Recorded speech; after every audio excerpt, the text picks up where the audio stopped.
teaching faculty members also, how much teaching hours he is actually completing. So that would be the criteria for that. Now, let me tell you, Mr. Chandan, that I'm working in a foreign university. Over here, the experience doesn't matter. Yes, of course. Let me tell you. So sir, there is this some kind of law or something kind of in India that if you have to teach, if you want to teach, PhD is must for that. Personally, I don't think it is a very valid solution to do to teach that PhD should be there. So what are your thoughts on it? Is it a nice step or is it not a nice step?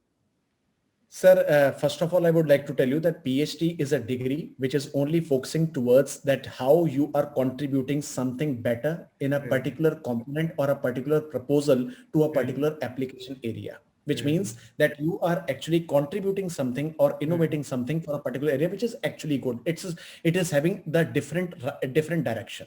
But for teaching, it is very important that our constitution and even UGC has to listen that there are some qualifications for a particular teacher. Like, okay, how much effective teaching skills he has, whether how much workshops he is doing, how much the quality education based materials or even teaching outcomes that his students are actually doing. So I don't think so that PhD is a valid criteria for qualifying for a particular teacher. So only thing is that how much he has the grip over the subject. Of course, I agree that UGC net is there, but still we should think that UGC net is a basic qualification. Okay, it's okay. I agree that it is a qualification that is actually required mandatory for becoming a teacher. But still, we need to find out that what is the actual criteria that, okay, the person is making some tutorials, making some workshops, and he's taking these type of lectures, and he's doing some tutorial courses. Even he's teaching faculty members also, how much teaching hours he is actually completing. So that would be the criteria for that.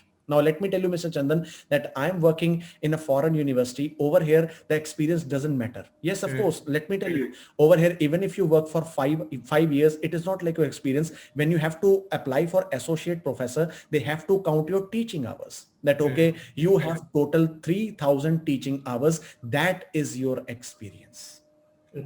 Okay. So over here, we don't have this much of experience that, okay, you're working in a university for 5 years, that is 5-year experience. No, if you really want to get promoted as an associate professor, you have to complete this much of teaching hours.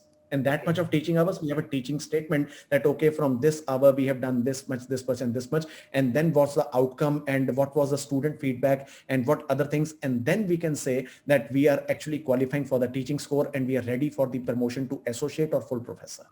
Okay, that's good. So that doesn't make sense all in all. Okay, so of course, I really find this so awkward. Like those who are teaching after MTech, now they are forced to go for a PhD just for the care for the matter. Like it will be going on okay, that they have to do a PhD in order to teach. And because I feel that if we know something, that is a one thing. You can take that the Indian government authorities are taking PhD as a mandatory qualification because maybe India is an overpopulated country and lots of people are having and we know that what is the quality jobs are there, how much quality jobs are there, and even the most important thing is that maybe everybody don't want to go for industry due to hectic job criteria. So maybe the person is interested for teaching. So many people apply. So maybe with PhD, they can say that, okay, this is the criteria that we can do. This is the criteria, but you can say that this is the criteria. It is not a mandatory qualification that can make me as an effective teacher. Suppose I am having the PhD qualification, but I'm not able to express the things to the student. Am I effective teacher, even though I'm a doctorate? No, It is not. of course not. Sir, let me tell you, maybe I'm a scientist, I'm good into my lab activities, I'm good into proposing prototype, but it doesn't mean that I'm an effective teacher because maybe Obviously. I'm a problem solution, I'm a consultant, maybe I'm not an effective teacher. But yes, of course, I can be an effective teacher, but that qualification is not an essential criteria that, yes, you can put a finger on me that you are a PhD, okay, you are an effective teacher. No, it is not like that. That's good. So thank you so much for this answer, sir. Thank you.